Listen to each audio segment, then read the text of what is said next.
Well, what a tremendous day at the stable. I guess it wasn't. I guess it depends what you're looking at. The horses in Ontario were just okay. Swinging Senorita made a break. And she's world renowned for making breaks. Never. I don't really know what get into her. She's never made a break in her life. So, literally. So, I'm a little odd. That was a little odd, but well, let's get right to it, because it was overall a pretty good day. You know, things were a little flat in Ontario, but revealing.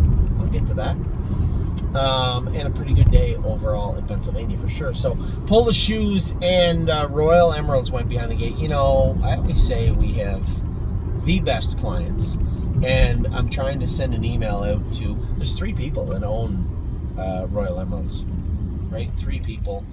And, you know, always talking to one for sure, and two of them most of the time. Rarely the third one, but I felt bad, right? We wanted to enter. I know that going into the race tonight, I'm well aware that Royal Emeralds and Flash Fly are just a little bit immature to be racing in Grand Circuit Stakes company. Now, I guess as far as Grand Circuit Stakes go, a little watered down, the Arden, right? But at the same token, still a stake race. I personally was kind of hoping that we could race Flash Fly and potentially Royal Emeralds in a maiden this week. As it turned out, they didn't write a maiden trot. 2-year-old maiden trot. Fillies and mares? Nope. Colton Geldings they did, but not fillies and mares. So we were forced to either sit a week. I didn't want to ship them. I'm not going back to Northfield to race the PA bred horses in a maiden. Or we could race in the Arden. So we opted for the Arden. Now, Pull the Shoes, who's a little tricky, gets in with Royal Emeralds, who looks like she was getting better, but still can be a little rowdy sometimes. I'm going to the gate, and the strap breaks. On Pull the Shoes hobbles. It breaks. Now, you look at it 2 ways, say, oh my God, that was bad luck that it would break right there. No, Brad, the bad luck would have been it breaking, leaving the gate. That would have been bad luck. It was just unfortunate that it broke where it did. So now I gotta hold up the race a little bit. Royal Emerald's getting a little goofy. Go back, had to put a whole different set of trotting hobbles on Pull the Shoes. Now, I can't turn left coming out of the paddock to go around to the gate, because I have to set the trotting hobbles. These are brand new hobbles for her. I don't know what hole they would go in. I have to set them in the time it takes me to get from the paddock to the starting gate. I have to set these hobbles. So I let her trot a little bit down the backstretch. I get them to where they feel comfortable. I'm confident, but optimistic for sure. A little confident. Away we go. I get to the gate. I say to Hunter, she's a little hot now, Royal Emeralds. I said, hey, just feed her into the gate. Feed her into the gate means don't put her nose right on it and let her come up into position. I could see out of the corner of my eye, she's throwing her head, just being rude. It's hot. You know, there's a little delay at the gate. She's just being Royal Emeralds. And you know, I sent an apology out. I said, I'm really sorry I had to drive and Pull the Shoes. And Philly, you know, I wish they had separated them, and Hunter didn't know her, between her being little hot and him not knowing her. It just didn't work out. I'm sorry. And Jeff sent back a message. He goes, you know, sometimes the line, how did he put it? The path to the finish line is not straight. Meaning, there's going to be bumps in the road, which something along those lines. I just thought it was very kind. Didn't have to. I was mad enough. And not really mad at anybody. Can't blame the horse for being her. Can't blame Hunter. It wasn't his fault. Can't blame Tim. It was really nobody's fault. It was just shitty timing. And I just thought it was really kind for him to send that note back, because I felt bad. And I was angry at the same time. And it just goes to show we do have the best clients. Always. So, Royal Emeralds, honestly, I apologize. I don't even know if she made a break. I don't know what she did, but she was at the back. She wasn't behaving. Hunter said she was beside herself the whole mile. So we're going to have to drill down on her and get her squared away, because obviously she walked back over to the wrong side of the fence, you know, acting up and being stupid and rude. You saw that in her first start, and I was able to get her squared away in the mile, and then she was okay. She's going to have to work on her. She can race in the maiden they've written for next week, because she couldn't race one this week. Pull the Shoes was good coming out of the gate, but I always am going to err, at least for now, I'm going to err on the side of caution with her. I can see everybody kind of leaving, and I certainly didn't want to ask her to advance. I just wanted to let her settle. And then I ended up getting pinned in, and I get out, and she was flying at the wire. There was really nothing I could do. The horse in front of me was done. The horse beside me was done. There was another horse 3 wide and advancing. There was nothing I could do. There was no one to squeeze, nothing to do. Just take your medicine and ride it out. I get out, coming out of the turn. She was flying at the wire and raced really, really well. I was really proud of her. Now, we're going to talk about, in the next couple of weeks, I'm sure, some of the horses, whether they be 2, 3, or race horses. Once in a while, I'm going to scope them. There's going to be a little bit of blood there. I don't really, I thought, this is funny how this game always makes you feel like you're smarter than you really are sometimes. And when it comes to bleeding, you just think you put them on Lasix and they don't bleed. Sometimes they do. And then other times you see a horse that has been a bleeder in the past and all of a sudden isn't anymore. And I don't know why. I'm not a doctor, I'm not a medical degree, but it happens. So we scoped Pull the Shoes because there was a couple of trickles, maybe of blood in her throat in Philadelphia. Didn't really race her that hard tonight, but I did want to know, right? Tim, could you get the filly scoped? Same thing. Minor mucus. She raced really well and finished very strong. Minor mucus, but there was a couple of specks of blood. It's really hot tonight. I don't know if there was enough there for us to jump to conclusions and say, put her on Lasix. I think she was in that in-between area where you're still comfortable that maybe, you can get some herbal stuff and, dry her up a little bit before the race. And it might, you might not see any more of those specks of blood. Historically speaking, in my experience, if I rough her up, if she gets roughed up in her next start, you're probably going to see a couple of streams of blood. So it'll be on me I think she's sitting on a win. I think she's sitting on a huge mile.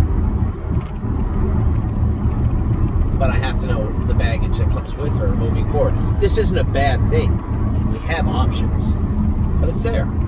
So Pull the Shoes raced incredible. I think she's maybe a couple of starts behind Insider Trading, and maybe not quite as quick, but almost there. She's really fast filly, and I think she is sitting on a really tremendous performance, but we'll have to wait and see. There's a lot between now and then that has to happen. So Pull the Shoes was impressive, and the other side of the bookshelf, way at the other end of the books, is Royal Emeralds, who was one of our best fillies training down, but it's just not matured the same way the other fillies has. Still doing the same dumb things. And every horse matures at a different rate. But we're going to have to get her on the straight and narrow next week. She will not be getting a week off. I believe there's 2 weeks before the next stake, if I'm wrong, and there isn't, then her next start will be the stake race. But if we have time to get a maiden into her, she is racing in a maiden, and I will be here to drive her. So, for Jeff, his partners, I apologize for that, and I will, Hannah, I believe is the other person. I apologize, and I'll try and write that next week. I talked to Tim, said, we're going to have to make some changes with her headgear and be a little more aggressive with her. I think that martingale has to be tightened up, much like Crantini's is, with that brain cord. And that snake cord, I want her to jog in it every day. I don't care if she doesn't like it, she's going to wear it. That's that. So that was Royal Emeralds and Pull the Shoes. Now, I warmed up Flash Fly. I thought she warmed up awesome. I thought she really, really warmed up good. I said to Tim, don't change a thing. She's dialed in perfect the way she is. The gate was moving a little quick. I don't really know why she made a break. The hobbles were a little looser than they've been in the past because I felt like she was ready to have them let out. Remember, this affiliate trained down without hobbles. She's taken to them very well. But I thought she warmed up well. Third longest in the bike, third hole in the hobbles. I remember it very vividly, 33. And then Hunter lost her leaving. Probably should have been 35, I guess, in hindsight. It's my fault. And a very rare break for a filly that has been off to a really good start lately. So, a little disappointing. Now, Insider Trading, I did an interview after, and they said, were you concerned? I said, I was concerned right up until I saw the half come up at 57-3. And then I thought I was a winner. And the thing I loved about Insider Trading was how relaxed she's become. Understands her work and is confident enough to execute it well. Didn't really want to rush her off the car. Didn't like getting away as far back as I did, but I didn't mind following Mike because I knew his horse was a legit contender in the race. I got him underway at the 3/8. Followed him around the last turn. I was certain I was a winner when I saw 57-3 come up. I was confident I was a winner. I was certain of it around the last turn. And I was positive of it coming out of the last turn. She raced great, kicked home good. That was a big mile, 56-3. The fastest mile of all the Ardens, fillies or colts, was Insider Trading. Just an impressive mile from her. She has come a long, long, long way from that, rushed qualifier with the hobbles on for the first time here at the Meadows. Just very impressed with this filly and the way she's come along. Very nice. I got to watch. I warmed up Victory Blue Chip. It was okay. Scored him down.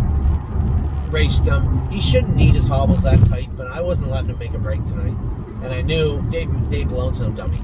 He's driven him. He knows where he's vulnerable, right where he moved his horse wide open, and there was nothing I could do about it. He put a step in, and I said, nope, you're not breaking tonight. And I just let him go, grabbed a hold of him. Now, the telling part was we scoped him after he did bleed. Not a couple of specs. A little more than a couple of specs. Enough that he will be entering the Lasix program. Maybe you need a little shoeing change behind. We'll see. I wasn't totally disappointed. When I sit behind him, there's a big, powerful colt that is getting shoved around by horses he shouldn't be shoved around by. Is he a pushover? I don't think so. I think he's just finding his way. I wish he would do a lot differently and a lot better. But I wouldn't say I'm disappointed with Victory Blue Chip overall. Second, he's got a first and a second in the Stallion Series. Could be worse things. Anyway, he bled, finished second. Hopefully he'll win his next start on Lasix. Five Fish Species raced good. Just got picked off by a big favorite. Came first over. Brett Beckwith drove her very good. Came first over, cleared the lead, and literally on the shadow of the wire got picked off by Marcus Miller. Thought the filly raced great. She definitely has stamped her place into the Excelsior A division. And there was a good discussion about that the other day. And I'll be honest, I had, Scotty had said he didn't think she should win there. I was indifferent to it, but I think both of us were wrong. Clearly by the way she raced tonight in Saratoga, she belongs in the Excelsior A division and raced very good, finishing second. Activation. Going out the track, his hobbles are making a noise. So I asked Dean, I pulled him up, went back to the paddock, put WD-40 on. I was ready just to rip the hobbles off and put different ones on them. Having a bugger of a time with them tonight. Moved the hobbles. We got the WD-40. Must have just been some grit in there, some dirt in there. They work fine. Back out on the track.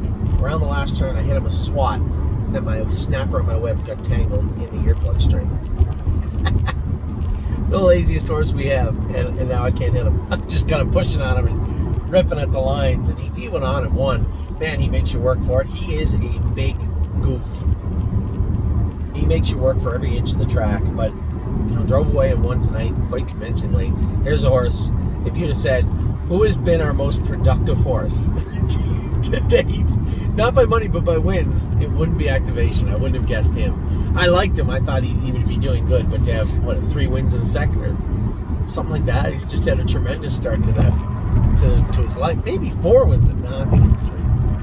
But it's had a tremendous start, and very proud of the work the Ohio crew and the Ontario crew. Remember, Insider Trading trained down in Ontario, and activation here in Ohio. So, or there in Ohio. I'm on my way there now. A great job by both guys, both sides of the border. Should be very proud of the work they put into these horses. Coupe de Ville, I hate the Northfield Fair. They go for no money. Now, they did go for $7,000. They go too fast for the money you race for, in my opinion. And Jason and I shared that opinion, but Swinging Senorita, we thought, just keep her at home. Keep her quiet, go a nice, easy mile, or put her on the run. We'll let you. Suppose we can do that. And I'm looking into her. She's never made a break, literally never made a break in her life. Ava could drive. Now, I'm not making fun of Luke. I don't know what happened. I have no idea. I just saw a flood of messages come in. I didn't even watch the race. I don't want to watch the race. I don't want to care to watch. I don't care to watch the replay of Swinging Senorita making a break for the first time ever in her life. And I will not watch the replay. I have not got an update. I just think it was a one-off. I do know that Jason was tinkering with the idea of changing her bridle, which I thought was a great idea. But nevertheless, she still should have been brought in quietly, calmly. Tonight's race was meaningless. She didn't know that, but we did. Anyway, it's done now. She didn't get hurt, or I would have got a message. Nothing happened. She made a break. I don't like it. You don't like it. There's nothing either of us can do about it. So it's done. The two disappointments of the night were Renegade Gypsy and Stay Close. Renegade Gypsy made a break. Stay Close was flat. Both of those horses are leaving Canada and coming to the U.S. I'm going to shake the rust off both these guys. These horses, I drove Stay Close to Georgian last night, and that was not the Stay Close I drove last week, that race tonight. I don't recognize that horse. And we're going to shake the ring rust off both these guys. Enough is enough. I don't want to hear, it happens, right? We've seen it time and time again where they just get in a funk. They don't come forward the way they should. They will now. And I can't tell you where they're going to go. Part of me thinks that maybe a horse like Renegade Gypsy might fit in Indiana or the Meadows. I don't think Northfield will be a track for him. And Stay Close, likely the Meadows or Northfield. I know he trots the turns really good. We only raced him there once, but that was a totally different Stay Close. Not the same horse he was then. Not even close. And I can't tell you exactly where they're going, but I can tell you where they're not staying, and that's in Ontario. And that's not me being negative towards Dominic or Mario. I just think the horses have fell into a bit of a funk. We're going to help them shake it off. We're going to get on a truck and go to a brand new place. New scenery. As I said to James tonight, obviously James hates when the horses don't race good, mostly because he wants to see us succeed. And most of the other thing, he was driving one of them, so he doesn't like it, and I don't blame him. But just need to put some fresh blood, some new blood in Ontario. Stay Close has been there too long. Renegade Gypsy's been there his whole life. Let's shake them both up right now. They're going somewhere else. So they're coming stateside ASAP. That's what's going to happen to both of them. We're going to bring them to Northfield, assess them there, and decide: are we going to enter them there? Are they going to go to the Meadows, or possibly? I haven't talked to anybody yet, but possibly maybe go to Indiana. I see them doing that. I think those are the three places. I would say one of those three places, those two horses, will end up. I'm not sure which one yet. For the people out there that own pieces of those horses, my partners on those horses, don't worry, I'll let you know. I just can't give you an answer tonight. The only thing I can say definitively is they are on the move soon. Memory and imagination. Oh, let me unpack memory and imagination. So I got some messages from people asking what I had said to the young man. He scared me. So here's the unwritten rule. You draw 3 and take off the gate. The 5 horse doesn't undercut you. In fact, had it not been a stake race and it wasn't our horse, I probably would have just run into him. No, it's bad form to do that. Now, hear me out. After the race, there were words exchanged. Let me try to PG it down a little bit. Dear sir, what were you doing in the first turn? To which he looked right at me and said, you can go perform intercourse on yourself. which I said, you can go perform intercourse on a donkey. And further to that, I hope you get herpes. But then, the young man said something to me that changed everything. He said, I'm just getting you back for the other day. I said, what day? What happened? I don't even know what you're talking about. He said, you squeezed your way into the 2-hole going into the first turn in a trot race. Now, obviously, there are two voices in my head, the prosecution and the defense. The defense is saying, it does sound like something you would do, although I don't have the video. I don't recall the race you're speaking of. That does sound like something I would do. And I'm going to tell you something. If that's the case, then hats off to him, because I was a kid driving once. You know, you get pushed around by guys that win races and some of the bigger drivers, and there's nothing you can do. You don't have the power to get back at them. And the only thing you can do is wait for that guy to have one of his own horses in with you, and then you screw him over royally, like he did to me tonight. And if that's the case, well, that's the grand slam of vengeance right there. That's what you're looking for.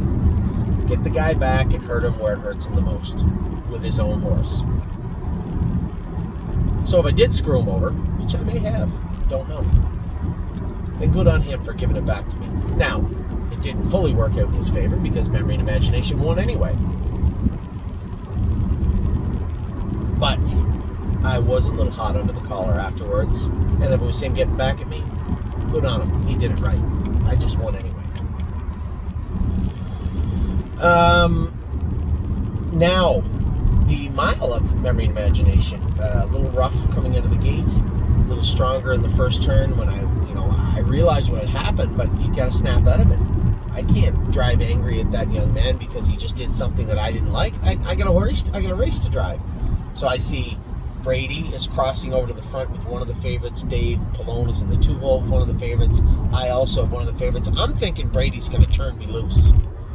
I go to put him in gear coming out of the first turn, and he runs for 2 steps. And he's a little light in his feet. He's a little rough. I can't give him his head.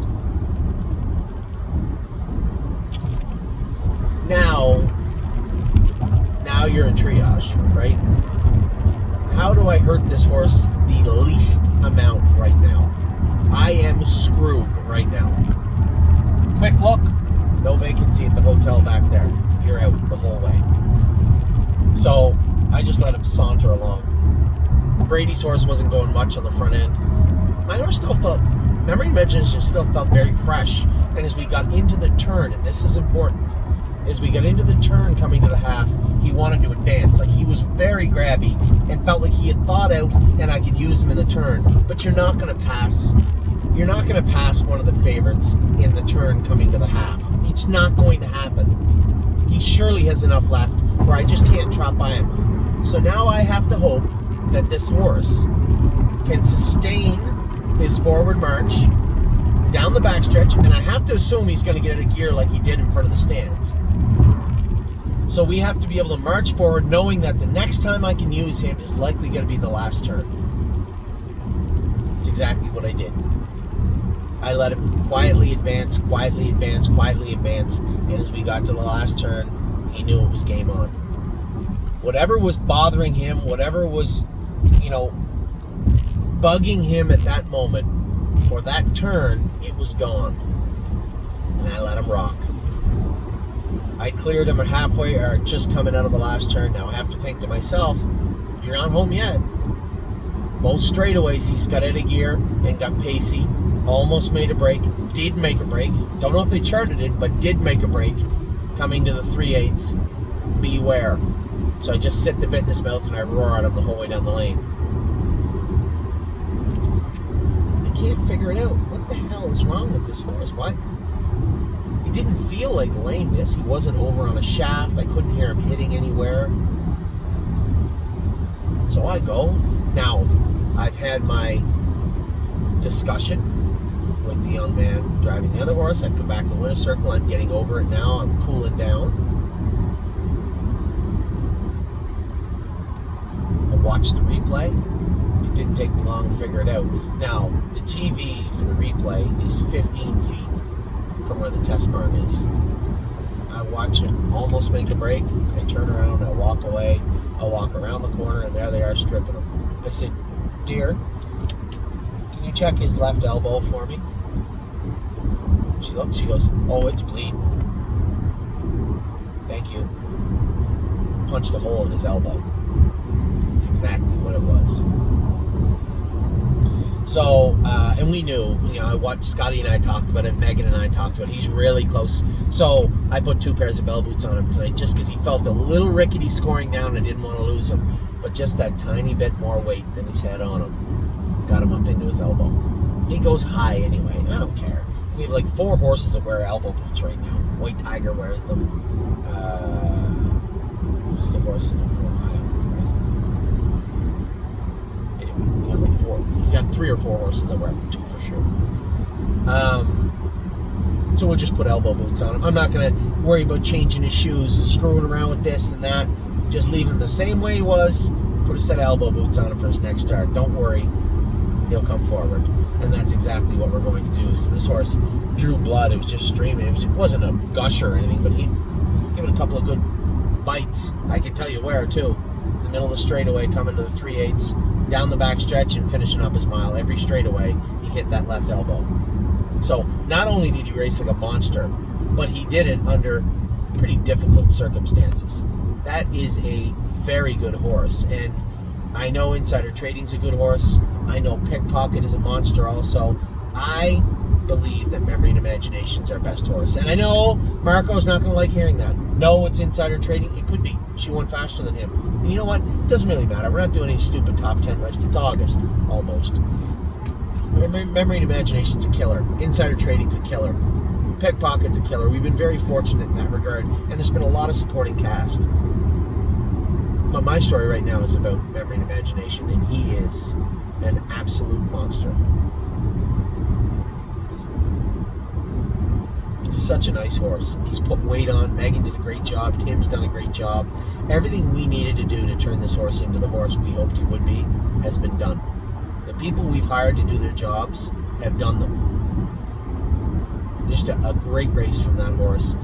Insider Trading was so impressive, but I can see it because I've driven her 4 starts. This is my first time driving this horse in quite a while. And to sit behind him and then know the storyline to what took place tonight. Just an incredible mile by Memory and Imagination. An impressive feat. And just truly shows what kind of a professional he has turned into. Come back to the winner's circle. He's playing with his head. He's got his ears up. Blood pouring out of his elbow.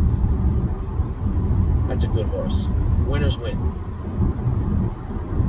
So, we're having a good night at that point. Vaquero Blue Chip, I forgot he was in the race. I talked to Dan after. He said, actually, he raced pretty good, Anthony. Hobbles maybe a little tight. I liked the way he raced, but he said, obviously, your horse is a good horse. He said, I thought he raced well, which was nice. It was nice to hear Dan talk about them. Somebody asked me, why Dan Charlino? Why him? We had a couple of guys we could have used, but here's a good old horseman. His quiet hands, not old. I don't mean it like that, but quiet hands on him. Drives a lot of tricky trotters for Burke. Works for Burke. Made all the sense in the world. He did a great job, and he did exactly what we asked him to do. So for him, thank you for taking care of the horse. Watch Born to Dance. I don't know. I like Born to Dance, but maybe it's because I've gone with him so many times. I know how tricky he is. He can get loose on you in the first turn. You saw him coming out of the gate on Brett tonight. You saw him in the first turn. Going into the first turn, he almost got himself in trouble. You could convince me that he might have shut his air off a little bit, too. I didn't want him to run because he's in some sort of 2-year-old maiden series. They go 12-5, 12-5, and 25. It's a good spot for that horse. That's home. I think that Born to Dance will be fine. He's tough as hell. He'll come back fine for Wednesday. I felt a little bad for Brett, to ask him to drive. He's a tricky horse. For a baby, he's a bugger to drive. Get you in trouble. Rude sometimes. be on his toes come Wednesday. I know him, and he knows me. So Wednesday, I'm not going to talk about Born to Dance tonight because I was just happy he didn't make a break. I thought he should have been better. And looking at his overall body of work, I think maybe he did have his air shut off. I can't blame Brett. Oh, horse he'll get you in trouble sometimes, that horse. You just got to be one step ahead of him. I know him, and he doesn't. I'm here. I can't be there. So Wednesday, you'll see a better Born to Dance. Now, I don't want to talk about Swinging Senorita making a break anymore. Time is on my side was scratched. I told everybody. Harry said he was just full of mucus on the scope, so we couldn't race him this week. Smart that he did. Horn Player, oh my God. I texted Megan tonight. I think one more start here, maybe two, and Horn Player should go to the Meadowlands. And you might laugh at it. Excuse me? I think give her 2 starts in the Meadowlands, she'll try 52, 53. She has put it all together, and she stalls in every turn. Not for any other reason than she's just a little unsure of herself. She has turned into a really, really, really nice filly. I know you're going to say, Anthony, 56-4, come on. Trust me when I tell you, here, see if I'm wrong. She is going to go to the Meadowlands in the next 3 weeks. See if I'm wrong. She will trot 52, 53. I'm going to say 53-3 her first start, 53-1 her second start, 52-4 her third start. There, mark my words. That's what Horn Player is going to do. My God, she looks good right now. Flying on the end of it. Used to have trouble in straightaways. Now she just powers down the lane. She looks, they might have come 28-4, but it was all the last 8th for her. A big mile from her. I was so impressed. JK Victory, a good 4th again. We paced 49-4, 50 flat. Every week he races good. Short fields, maybe not his forte. You know, control the front end, hot fractions. It's kind of him, it seems like. But a good 4th tonight. And then Yo Mister, I missed him. He's going to race in about 15 minutes. So we'll talk about him tomorrow. He's like 9-2 morning line, and I hope he does good. I'd like to see him do good tonight.